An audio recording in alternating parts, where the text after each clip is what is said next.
Today's episode is sponsored by my friends at the National Ranching Heritage Center in Lubbock, Texas.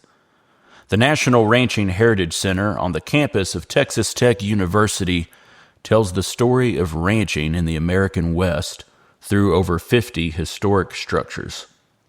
For the past couple of years, I've been partnering with the National Ranching Heritage Center to present Ranchverse, an annual event featuring poetry, song, storytelling, and special presentations of ranching culture. The third annual event will take place this year on August 2nd, and I'll be joined by Dom Flemons, Pip Gillette, Hal Cannon, and Joel Nelson, whom I will be interviewing on stage for a live version of Cowboy Crossroads. The daytime events are free to the public and will take place at the National Ranching Heritage Center, and the evening concert featuring Dom Flemons, Pip Gillette, and myself will be held at the Cactus Theater. I hope that you'll make plans to join us for Ranchverse on August 2nd at the National Ranching Heritage Center in Lubbock, Texas. You can find more information online at ranchingheritage.org. Come experience real ranches, real stories, real heritage at the National Ranching Heritage Center in Lubbock, Texas. I'd like to start today's show with a poem by the great Bruce Kiskadden entitled, When You're Throwed. If a feller's been astraddle since he's big enough to ride and has had to throw a saddle onto every sort of hide, though it's nothing they take pride in, most the fellers I've knowed, if they ever done much riding, has at various times got throwed. It perhaps is when you're starting on a roundup some fine day and you feel a bit uncertain about some little wall-eyed bay. For he swells to beat the nation while you're cinching up the slack, and he keeps a elevation in your saddle at the back. He starts raring and a-jumping, and he strikes when you get near, but you cuss him and you thump him till you get him by the ear. Then your right hand grabs the saddle and you catch a stirrup too, and you aim to light a straddle like a woolly buckaroo, but he drops his head and switches, and he gives a backwards jump. Out of reach, your stirrup twitches, and your right spur grabs his rump.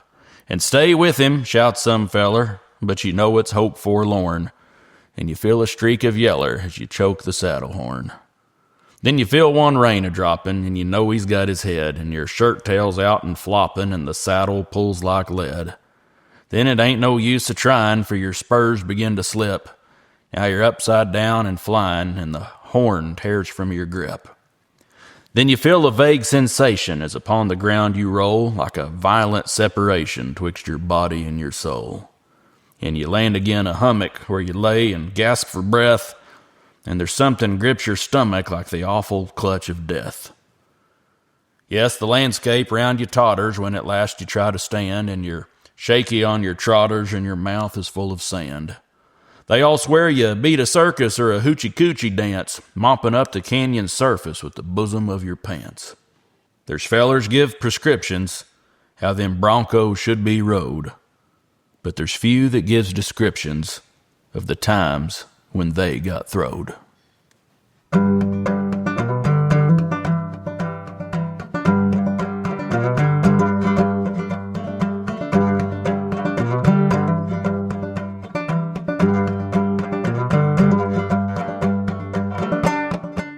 Howdy folks, this is Andy Hedges, and you're listening to Cowboy Crossroads. On each episode, I interview a different guest and ask them to share stories and discuss music, poetry, and culture from the working cowboy West and beyond. My guest today is Ed Ashurst. Ed Ashurst is a cowboy and a writer. He was born in Arizona and has ridden on at least 7,000 square miles of rangeland in 4 different states, gathering cattle and horses. He is the author of 15 books, including Wagon Boss and Real Cowboys. In 2019, Ed Ashurst was the recipient of the Working Cowboy Award from the Ranching Heritage Association. In the summer of 2024, I had the privilege of interviewing Ed on stage in front of a live audience at the 2nd annual Ranchverse at the National Ranching Heritage Center in Lubbock, Texas. Here's Ed Ashurst.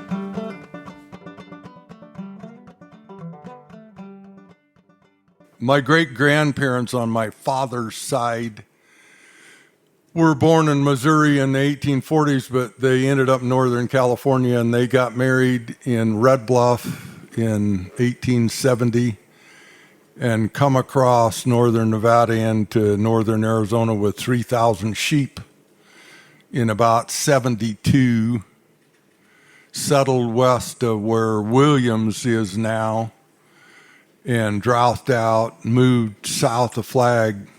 There was a spring there, and they sold the sheep and bought cows. There's a book about the early pioneer days of Flagstaff called They Came to the Mountain, and my great-granddad's, that family's mentioned in that book a lot. They were in Flagstaff, well, before Flagstaff was even a town, and they were there when the Babbitts, the famous ranching family who still ranch there, my great-granddad had cows there before Babbitts even moved to town. So he was killed in the Grand Canyon in 1901. My grandfather was the youngest boy, 10 kids. He was 12 or 13. His mother sold out and moved back to California. He left home and did a lot. He worked for the famous Miller and Lux Cattle Company in California and Oregon. Did a lot of things. Ended up in Oregon working for the BIA as a stockman at Fort Klamath. Met my grandmother, and he ended up going to law school, had a 7th grade education, passed the exam to get into law school, became an attorney and then a judge in Klamath Falls. And that's where my dad was born and raised. My dad never cared about anything but cows and horses. He was a very poor businessman, and he liked to ramble. He moved around a lot. But when I was born, my dad was on Iwo Jima during the Second World War, and while he was in the Marines, my grandparents moved to Wickenburg. My granddad opened up a law office, and my dad came back there after the war, and they had a little ranch north of town there on the river when I was born, 10 miles north of town. It'd be worth $10 million now, but that's history. He had a couple of dairies. When I was a teenager, when I was 12, my dad leased a ranch in Northern California, and we moved up there for 4 years. And a great deal of the time, my dad worked construction, but he never stayed nowhere. I left home. I graduated from high school when I was 17. I left home the next morning before daylight and went to work on a big ranch at Winslow, Arizona. Steer outfit had 5,000 or 6,000 steers. I could get some iron on a horse's foot. I'd rode a colt or two, could rope a little, but really I was probably not worth having around. And I worked there all summer in the fall, went back to Wickenburg, worked in a gas station for a guy who was a rodeo guy, had a roping arena, and I pumped gas and roped, and went back to that ranch at Winslow the next summer. That next winter, I worked underground in a copper mine for 3 or 4 months, and I was 19. So that's really when I decided that I wanted to. I had watched my dad do things that he didn't like, and I decided I didn't want to do that. And so I had never done anything I liked except punch cows. So I decided that's what I would pursue. I went to work on a real cowboy deal south of Williams, Arizona for a guy named Marion Perkins. And there was Gale's back there nodding his head. He knows all these people. Mike McFarland, Mike was boss there. He was 24 and I was 20, and Mike thought he was Boots O'Neill plus some. And we've been friends ever since. Anyway, he was a good hand. I was not a good hand. Mike had worked on a famous ranch west of there called the OROs for an old guy named Whistle Mills, and he talked about Whistle. And so that fall, I'd have been 20, I went to work at the ROs for Whistle Mills, and that was kind of a life changer. One of the times that really kind of a watershed moment. They asked me if I would ride colts, and I said, sure. I thought at that point in my life, I thought all cowboys could break a horse to ride a bucking horse, and rope a wild cow. And I wasn't really any good at any of them, but us was. So the ROs in those days, and Gail Steiger would confirm this, the ROs is kind of I call the crown jewel of Arizona. It was, Whistle turned 75 while I was there. He was born in the 1890s. The cook was born in the 1890s. If you would ask them guys who was winning the war, they would have said, well, the last time I heard the South was. Whistle probably thought they were selling cattle by the head instead of the pound. But he was a master at gathering rough country. And the RO cows, things have changed there. Maybe hadn't been that way the last 50 years, but they had 3,500 Hereford cows, and they were not wild. He really knew how to gather rough country, and he wasn't really a modern manager, but he was a cowboy.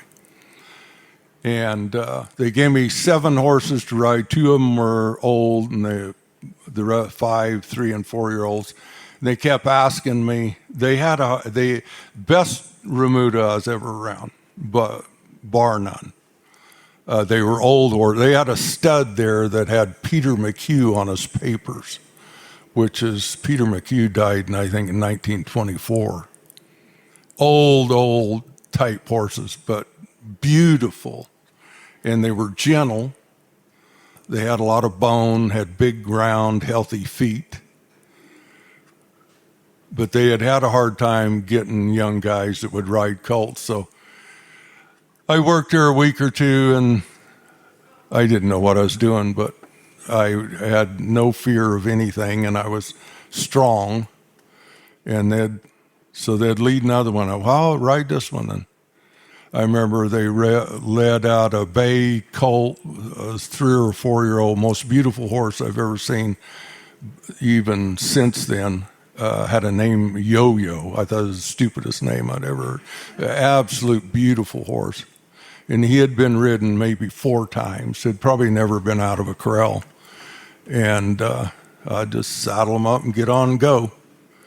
And I had 22 horses in my string when the wagon pulled in, which was, I didn't do them any good. There's too many, but they liked me because I was willing to. I stayed there and broke horses that winter, and then the next summer. The ROs, they did not own a horse trailer or never hauled horses anywhere. They had a set of shipping corrals at the headquarters, which was on the northeast corner of the ranch. They've got 3 or 4 others now, but then they shipped everything from the headquarters. They changed horses every day without fail. Religiously, you'd ride a drive horse in the morning, and then you'd get a herd thrown together somewhere. The cook would bring you lunch, and horse wrangler would bring you a change of horses, and we'd ride maybe a little better kind of cow horse in the afternoon, if you had one, or a colt or whatever. All I had was colts. But you changed horses every day. You never hauled a horse, never loaded. The horse didn't know how to load it in a trailer. We worked every day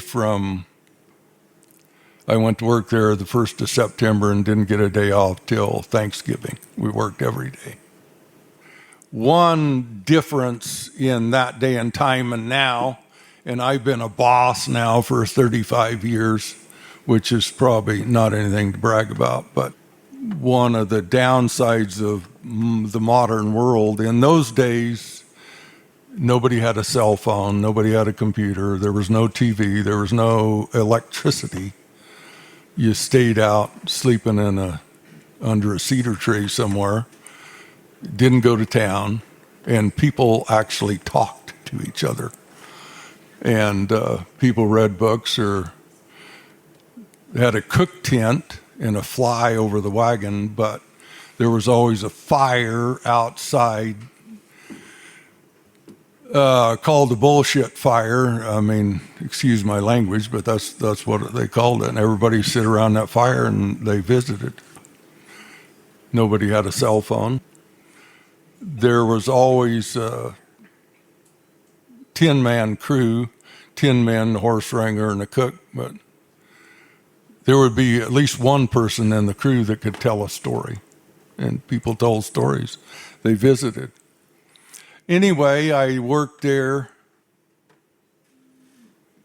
For those of us in Arizona who know the history there, it's very important to record that the cows there they did not have a wild cow problem at that time, because Whistle knew what he was doing. It was real rough, lots of water, lots of brush, lots of trees, not easy to gather. And that's what he was. He was a master.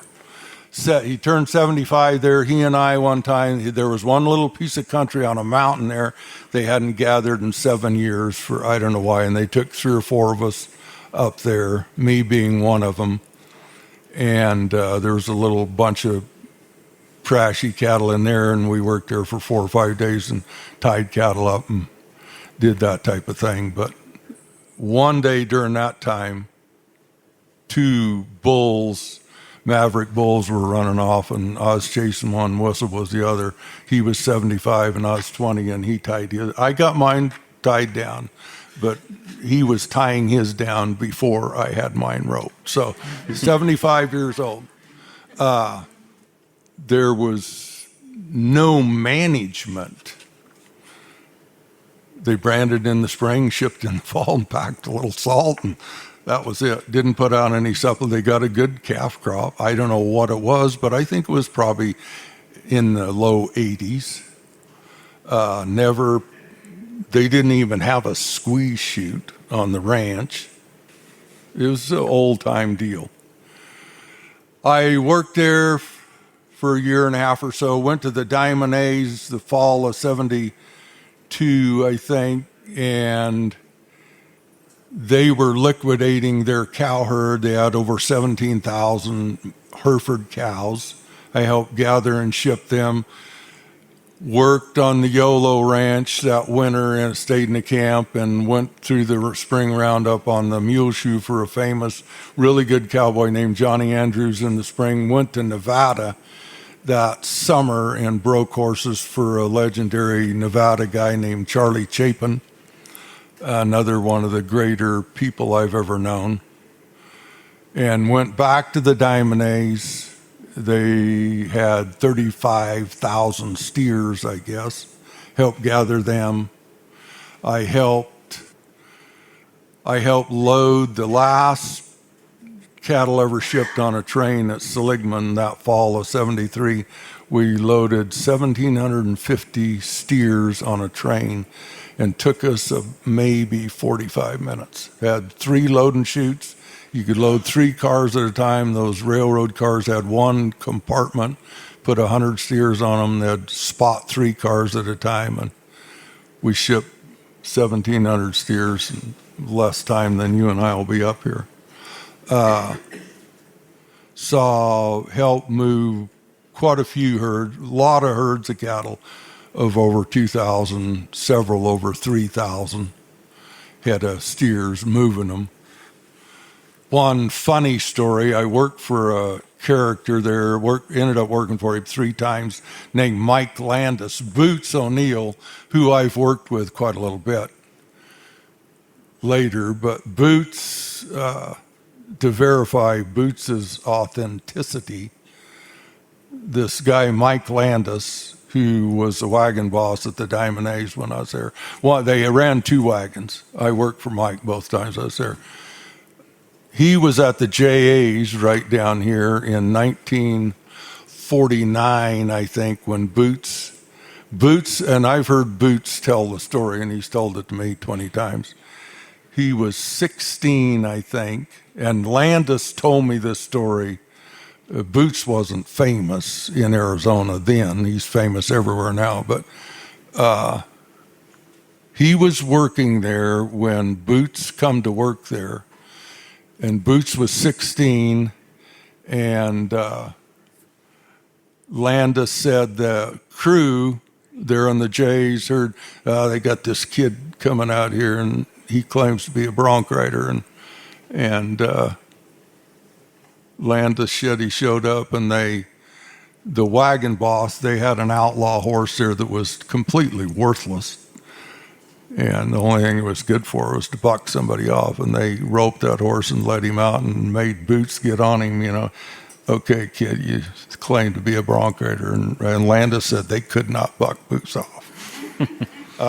But he was there when that happened. One time at the Diamond A's, the fall of 73, they had 2 wagon crews, and the manager had a crew of 4 or 5 guys he called the shipping crew. And so we did a lot of shipping too, but we would mainly throw these big herds of cattle in traps, shipping traps. And we put 3,000 steers into a shipping trap on the highway west of Seligman there, 20 miles.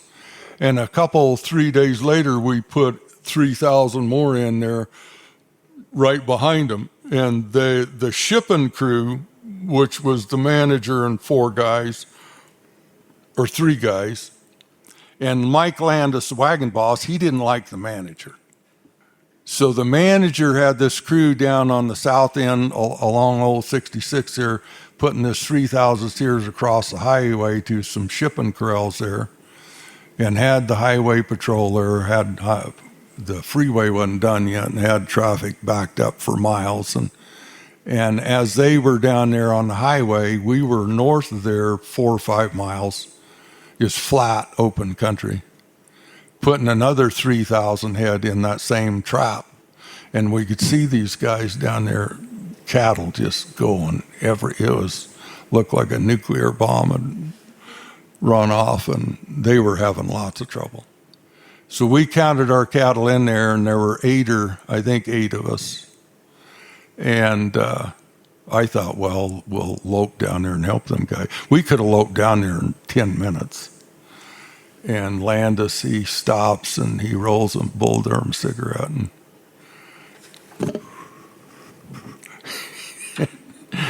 he says, hell with the SLB. And we loped we were camped 10 miles north of there. We just loped back to camp. Anyway, I thought it was funny, but it wasn't what should have been done, but that's what we did. The spring of 74, I went south of Animas, New Mexico, and worked on a big ranch called the Gray Ranch, about 8,000 cows, for a guy running it named Robert Burris, one of the finest men I've ever known. We're still friends. Went through a Brandon wagon there, and they were going to keep me on to break horses. It was drought out. They shipped half the cows while I was there. They would put out 10 loads of protein blocks a week there, semi-loads. They would put out a full semi-load of protein blocks every day at the headquarters. They'd pull in a new 50,000-pound load of protein blocks in the middle of the night. Just unhook the full load and back under the empty load and take it away, and the next night there'd be another load there. Anyway, I wanted to ride bucking horses instead of put out protein blocks. I was homesick for northern Arizona. So I went to work for Babbitt's north of Flagstaff in May of '74. Cotton Elliott was there. Where's Cotton at? I'm not going to tell any stories about anything me and you did. But anyway, moving right along. Cotton was there. That was another watershed moment for me. I don't know. Bill Howell was the boss. I ended up staying there for 15 years. I married his sister. He was the oldest of 10 children. She's the youngest, 22 years in between them. But I'd worked there a year before I met her, and I was well-liked before. And then I met her, and I wasn't well-liked anymore. But anyway, Bill was, I say, the best cowboy, the best manager, he was the best cowboy I ever knew. Bill could ride a bucking horse better than anybody I ever knew. He could rope better than anybody I ever knew. I thought he was the best cowman of anybody I ever knew. And if I am a cowman today, it's because of the years I worked for him. He wasn't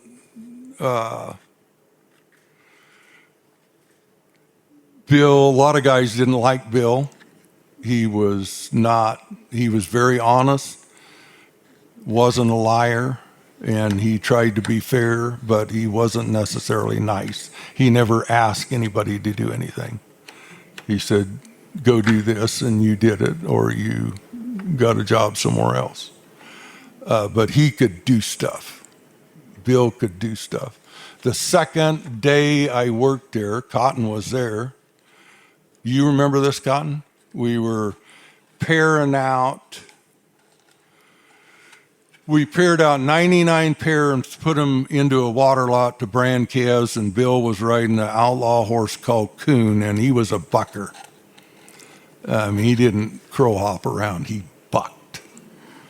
And he and I were in front of these cattle letting straight pairs by and turning back anything that wasn't straight, and he is loping, looking behind his shoulder at a cow and two calves, trying to figure out which calf belonged to this cow, and this horse took to him, and bucked. And only time, I never saw Bill get bucked off, but that horse threw him 3 foot out of the saddle, and he blew his right stirrup, but he sucked himself back down there and rode him.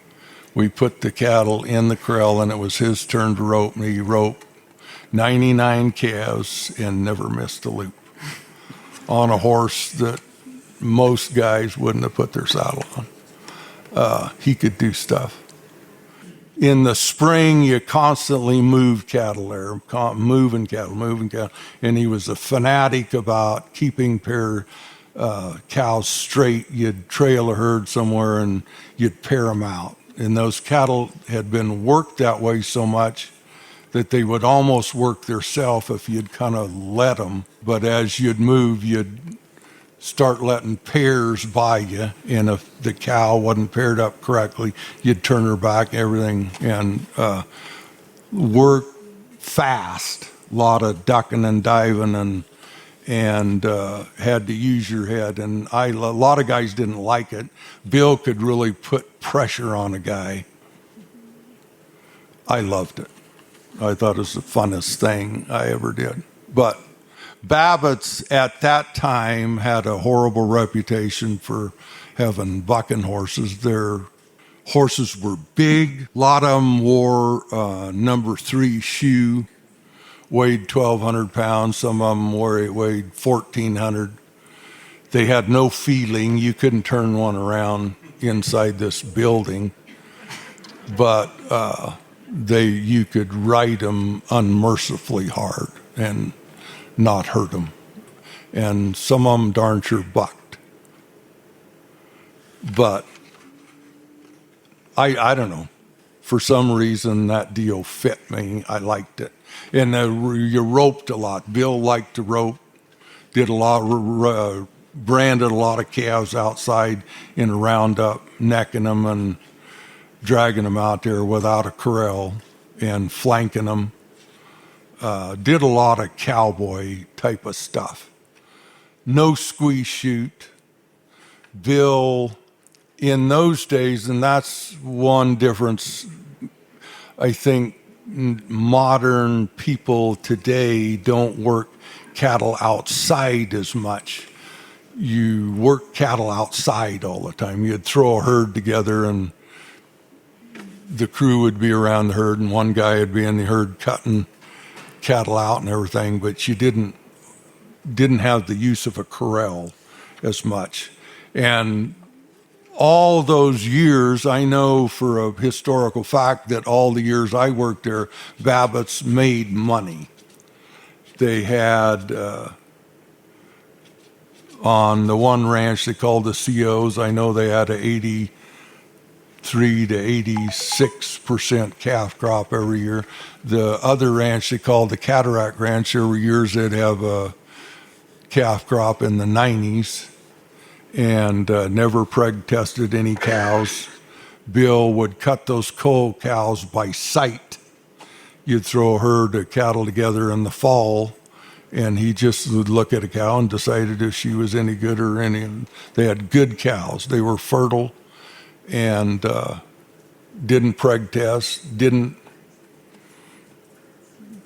vaccinate anything. I mean, you black-legged the calves, but there wasn't any leftover Vibrio or no squeeze shoots, or but it was very, very, very well managed because he was a cowman. He really knew cattle and he knew how to work. I saw one time we had about 1,750 cows in a herd in the fall, had big crew, probably 17 men. I think my wife cooked there for the crew for 3 years. I think it was while she was cooking. But I remember this one day in particular, we had 1,750 cows and he had 3 cuts. He'd bring a cow, there were probably 2 guys in the herd, but he would, or whoever in the herd cutting, he maybe had is probably a cut of dry cows, a cut of short-age pairs, and maybe a cut of cull cows, and all the cows that remained in the herd would have been good keeper cows with weaner calves. And we probably cut 350 or 400 cows out in a couple-hour period there. But they'd bring a cow out to the herd or pair, whatever it was, and if you were between the roundup and the cut, he expected you to know which cut that critter belonged in. You know, he didn't say, oh, well, would you please put her in over there? I mean, he just brought her out, turned around, rode back in, and if you didn't know, he'd get somebody on the backside of the herd that did know to come and take your place. I don't know. It was a cowboy deal. I liked it there. And I stayed there. Bill wasn't always easy to work for, but he knew what he was doing. I have a very bad history of not working well for people who I don't respect. And I didn't always like Bill, but I always respected him. And really appreciate, I like him and Whistle Mills. I mean,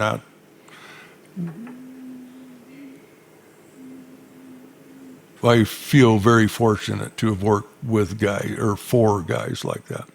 In the fall of '92, I got a call from the Diamond A's. They wanted me to come over there and run the wagon. So I left Babbitt's and went to Sligman and run the wagon at the Diamond A Ranch for 3.5 years. They had a little over 10,000 cows. Was there 3.5 years. And that was an experience.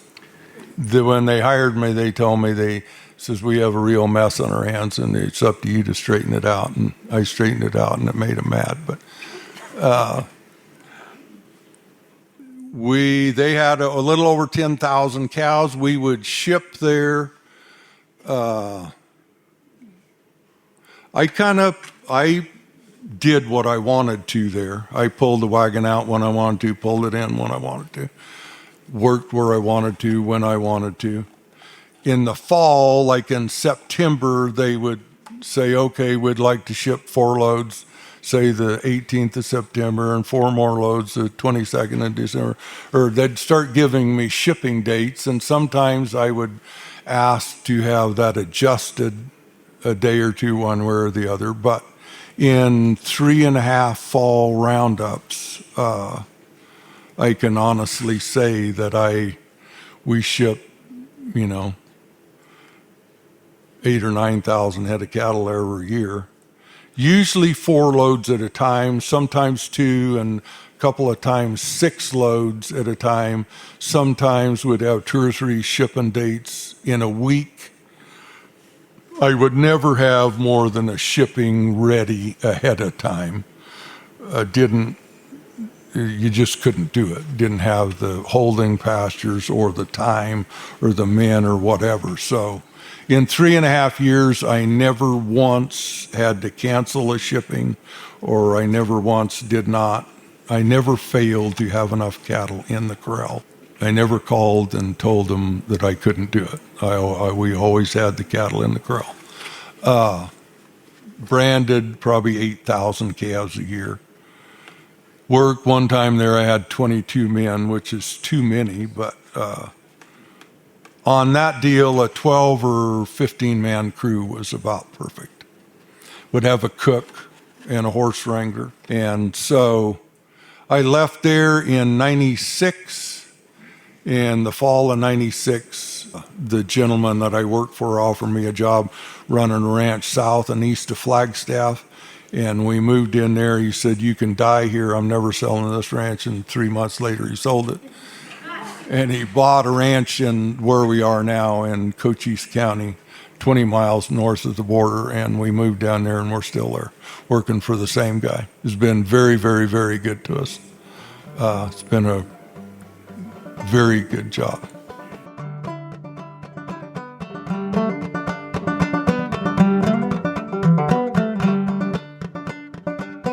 My wife actually started writing before me. She joined a writing club and was writing little stories about our kids growing up, and they were very good, very entertaining.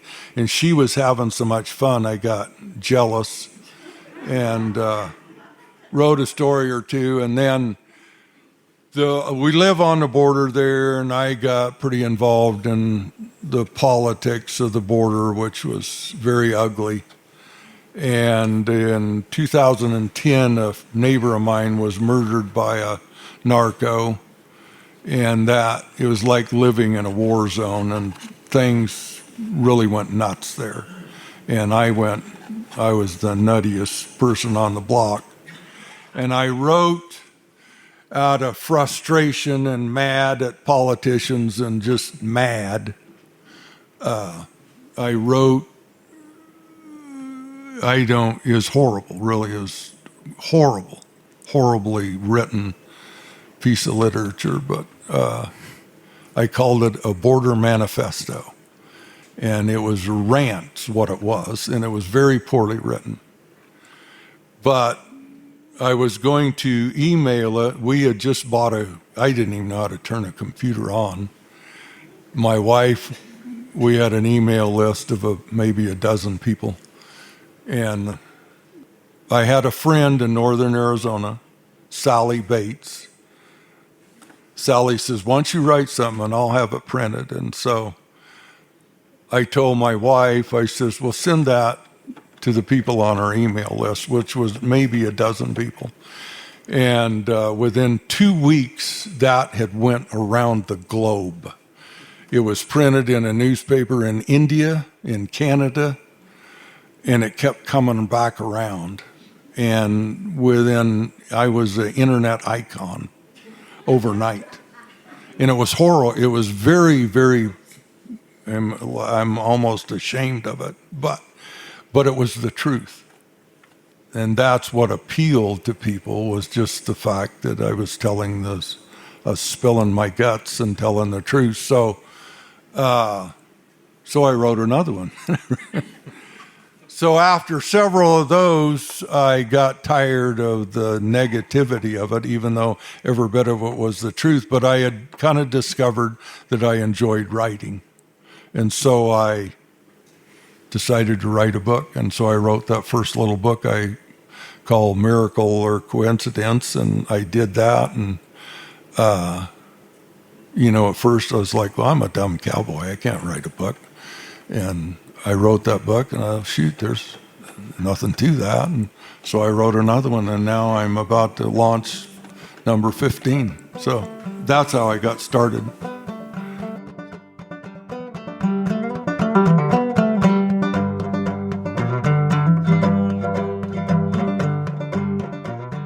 In his book, Wagon Boss, Ed Ashurst tells of his experiences on the Diamond A Ranch. He tells the following story in a chapter entitled, "They Warned Me About Days Like This."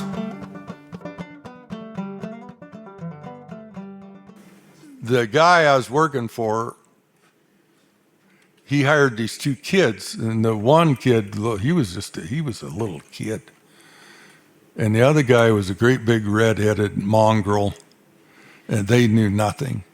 And so they come out there, and I caught this big pinto, big ex-bucking horse for this big red-headed guy, and the horse was kind of bad to get on, I told him. So this little kid, he had a bridle that the bit was connected to the rein, or the reins end of the bit was connected to the headstall, and the headstall end of the bit was connected to the reins, and the curb strap was upside down. This kid knew nothing. So I asked, and I hadn't been there very long then. I didn't know the horses real well. And I asked this old coyote guy named Truman Rustin, I says, so what's a gentle horse I can put this kid on, won't not get him hurt? And so he showed me this horse. So I was helping him put his bridle back together and correctly, and get him on this horse. And about the time we get a saddle on this horse, and I'm having to babysit. Here I'm running the biggest ranch in Arizona, and I'm King Kong, I don't have the time to mess with some dumb kid, and I'm stressed out. And about the time I get saddled on this horse, I hear this horse passing wind turn around, and the pinto bucking horse bucks this big red-headed kid off. I mean, slams him. And this guy's about 21 or 2, and he's big and tough looking. So I got that going on, and finally get the kid on the horse, and he gets bucked off. This horse that Truman told me is dog gentle. And the redhead, he gets back on this other horse, gets bucked off a second time, and I'm getting madder and madder, and the sun's getting higher in the air, and I'm getting stressed out. And finally, I get the kid on this old horse, and I'm mad at Truman because he's lied to me about this horse. And I go over and I told him, Truman, you do not let that kid 5 foot away from you. I probably said some other stuff that wasn't very nice. And somebody catches the pinto bucking horse and brings him back up there, and I hobbled him. I hobbled this horse for this guy, and my boys called him Eric, the Viking. I said, Eric, you cannot ride this horse. He's already bucked you off twice, and I don't have the time to mess around with a moron like you. You get on him. Are you listening to me, Eric? You get on him, and you get a hold of those bridle reins, and you pull him up. The horse is hobbled,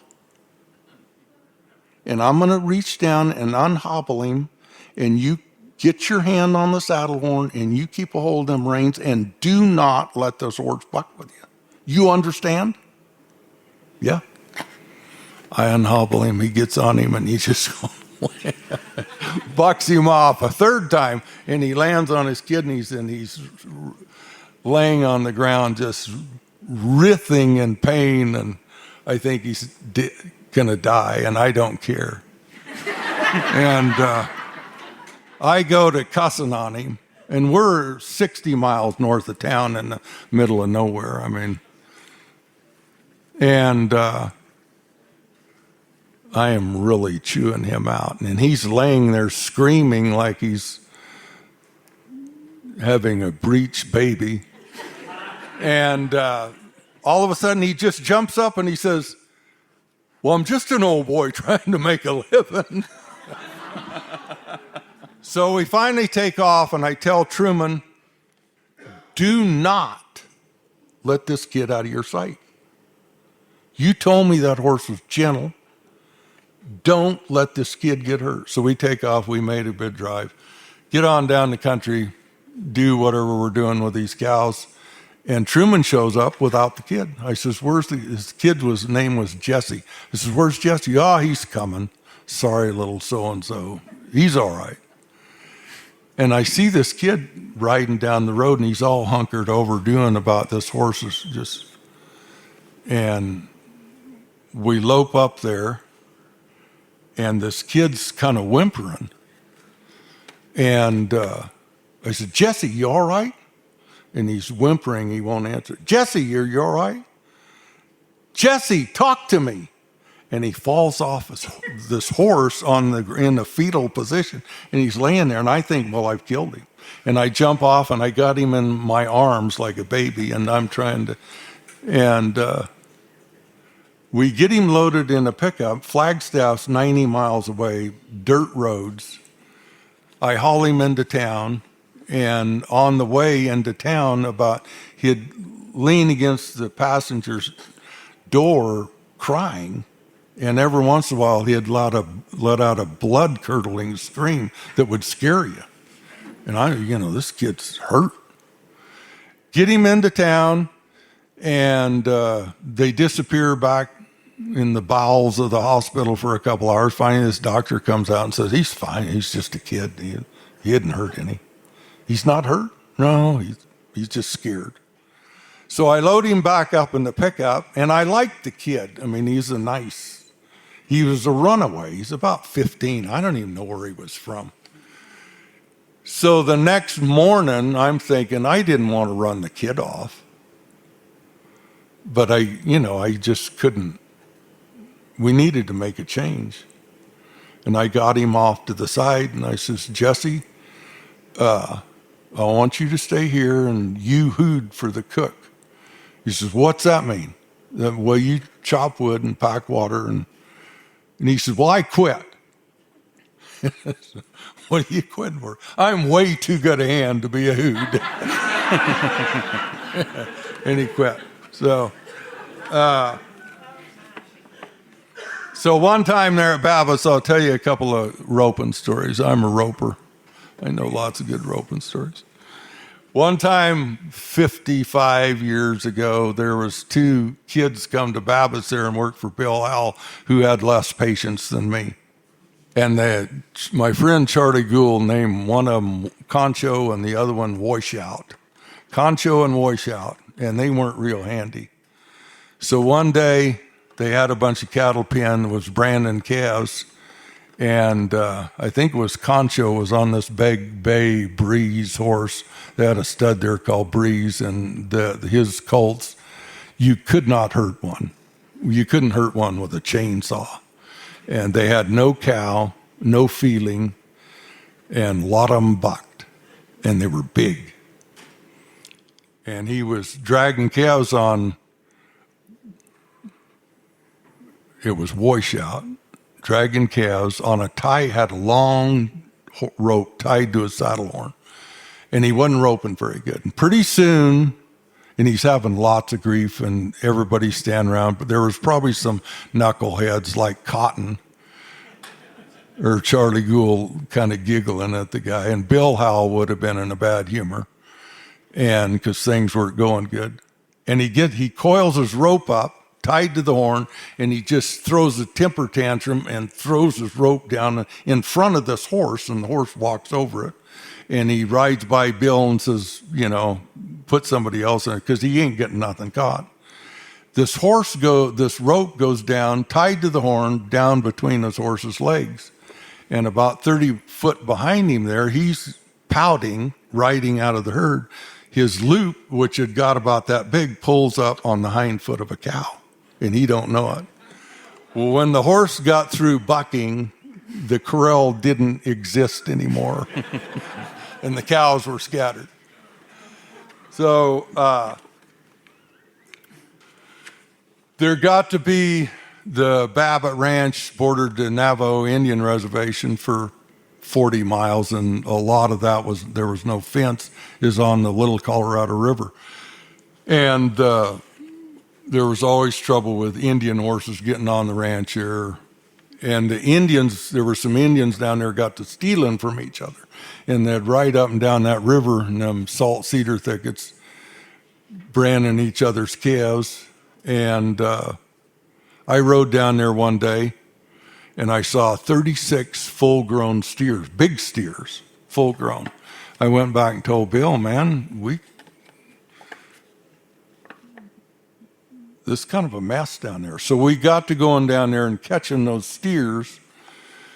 Number one, it was just fun to us, and there got to be, if we didn't do something with them, they were going to start really being a problem mixing with our cattle. So we go down there one day. Vic Howell, Bill's son, who was a good hand, he was kind of the segundo around there, and Bill and me and a guy named Tad Dent, Charles Kent, and Lane Perry, and I think maybe there was another guy. We go down there, it's in the winter, it's real cold, and we haul down there and would rope these steers and jerk them in trailers and would haul them up to headquarters there. And we weren't stealing them, we was helping the Indians, but we were having a little fun while I was doing it. So we get down there, and it's cold, early, like sunup, and Bill says, well, Ed and I will go this one way, and you take everybody else to go this other way. So Vic took off with 4 guys and himself, and Bill and I went this other way. Well, we get up on this little mesa a mile or so off the river, and we find a little yearling maverick bull, and we tied him down, which wasn't a big deal. And we separate there for a minute. He's off a couple, 300 yards away. I look off down this draw, and I see this herd of probably 30 head of cattle coming from way out there. Them cattle would bush up along that river in those thickets in the daytime, then they'd go way out there at night and graze. And they'd probably herd us. And I look off down there, quarter of a mile away and below me, and these cattle were strung out in a trot, like a bunch of elephants, just kind of lumbering along. And I hollered at Bill, and I fell off of there in a dead run, and riding a bay horse called Jerky, and we were cinched up, had our ropes tied to the horn, and I run up to the last critter. Was a steer bigger than my horse. He wasn't fat, but he is big. I roped him, and I kind of rolled him down, and I was tying him, and Bill come by me. He was riding a bay horse called Jeb that could really run. He run by me and hollered at me, you all right? And I, yeah, I'm all right, go on. And he goes on, and I get on my horse and catch up with him, and he's off tying the steer, and I hollered, you all right? Yeah, I'm all right, go on. And I go down there, and I catch one, and he come, was hollering at each other. And I caught the last steer about half the length of this room from the river. And so we had both tied 3 steers down, and they were all the steers were bigger than our horse. And we were hyperventilating. We had big coats on. We were sweating. It's been pretty active. And I was sitting on the steer, was laying on his side. I had him tied, and we had uncinched our horses, and Vic and his crew rode up. And Vic says, wow, caught a steer, huh? And I said, no, we got 6 steers, and we got a Maverick bull up on that mesa there. You got 7 head of cattle? How'd you do that? And I said, well, we're just better hands than you are, I guess. Ladies and gentlemen, Mr. Ed Ashurst. I think that about winds us up, Ed.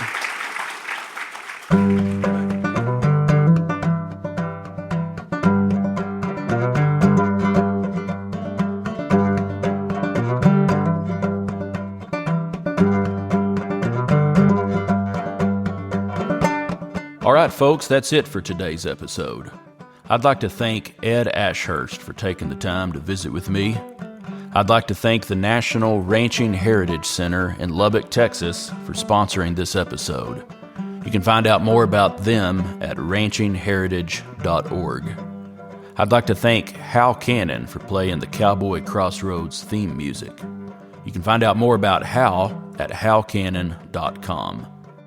I'd like to thank my Trail Boss patrons, Bob Kelly, Chris Ryden, Scott Anderson, and Paige Marie Polis for their support of this episode. If you're enjoying Cowboy Crossroads and would like to help me keep it going, you can become a patron at patreon.com/Cowboy Crossroads. That's patreon.com/Cowboy Crossroads. You can also make a donation on my website at andyhedges.com. If you'd like to contact me with a question or a comment or a story, I'd love to hear from you. Send an email to andy@andyhedges.com. Thank you for listening to Cowboy Crossroads.